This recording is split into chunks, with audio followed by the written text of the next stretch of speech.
ಕೆಲವೊಂದಿಷ್ಟು ಸಚಿವರು ಒಂದಲ್ಲ ಒಂದು ಹಗರಣದಲ್ಲಿ ಸಿಲುಕಾಕೊಳ್ತಾ ಇದ್ದಾರೆ. ಈಗ ಹೀರೋಯಿನ್ ಆಗಿರುವಂತಹ ನವ್ಯ ಅವ್ರ ಕೇಸ್ನಾಗೂ ಕೂಡ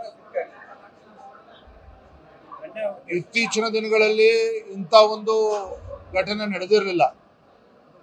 ಗೋಲ್ಡ್ ಸ್ಮಗ್ಲಿಂಗ್ ಪ್ರಕರಣದಲ್ಲಿ ಸಿಬಿಐ ಒಂದು ಕಡೆ, ಎನ್ಫೋರ್ಸ್ಮೆಂಟ್ ಡೈರೆಕ್ಟರೇಟ್ ಒಂದು ಕಡೆ, DRI ಅದು ಒಂದು ಕಡೆ, ಈ ರೀತಿ 3 ತನಿಖಾ ಸಂಸ್ಥೆಗಳು ಒಂದೇ ಸಂದರ್ಭದಲ್ಲಿ ಈ ರೀತಿ ತನಿಖೆ ಮಾಡ್ತಾ ಇರ್ತಕ್ಕಂಥದ್ದು ಅಪರೂಪದಲ್ಲಿ ಅಪರೂಪ. ಫಸ್ಟ್ ಆಫ್ ಇಟ್ಸ್ ಕೈಂಡ್ ಇವತ್ತು ಕರ್ನಾಟಕ ರಾಜ್ಯದಲ್ಲಿ ಇಂಥ ದೊಡ್ಡ ಗೋಲ್ಡ್ ಸ್ಮಗ್ಲಿಂಗ್ ಕೇಸ್ ಇವತ್ತೇನೋ ಬಹಿರಂಗ ಆಗಿದೆ. ಎಲ್ಲ ತನಿಖಾ ಸಂಸ್ಥೆಗಳು ತನಿಖೆ ನಡೆಸ್ತಾ ಇದೆ. ಸಾಕಷ್ಟು ಘಟಾನುಘಟಿಗಳು ಇದ್ದಾರೆ ಅನ್ನುವ ವಿಚಾರ ಈಗಾಗಲೇ ಹೊರಗೆ ಬರ್ತಾ ಇದೆ.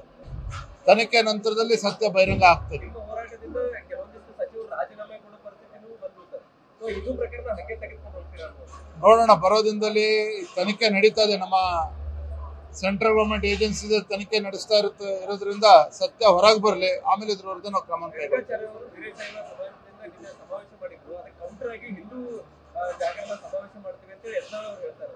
ಸದ್ಯಕ್ಕೆ ಇಷ್ಟ ಇರಲಿ, ಮುಂದೆ ಅದ್ರ ಬಗ್ಗೆ ಚರ್ಚೆ ಮಾಡ್ತಾರೆ. Thank you.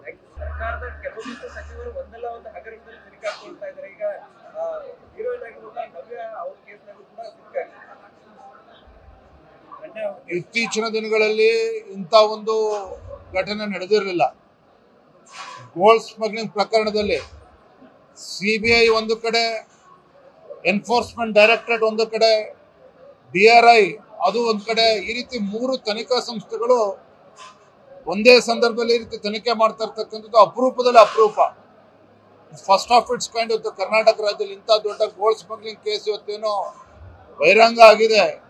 ಎಲ್ಲ ತನಿಖಾ ಸಂಸ್ಥೆಗಳು ತನಿಖೆ ನಡೆಸ್ತಾ ಇದೆ. ಸಾಕಷ್ಟು ಘಟಾನುಘಟಿಗಳು ಇದ್ದಾರೆ ಅನ್ನುವ ವಿಚಾರ ಈಗಾಗಲೇ ಹೊರಗೆ ಬರ್ತಾ ಇದೆ.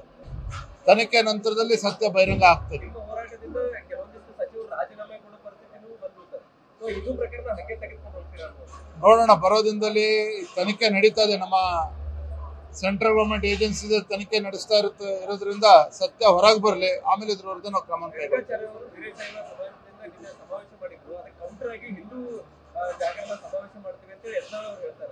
ಸದ್ಯಕ್ಕೆ ಇಷ್ಟ ಇರಲಿ, ಮುಂದೆ ಅದ್ರ ಬಗ್ಗೆ ಚರ್ಚೆ ಮಾಡ್ತಾರೆ. Thank you.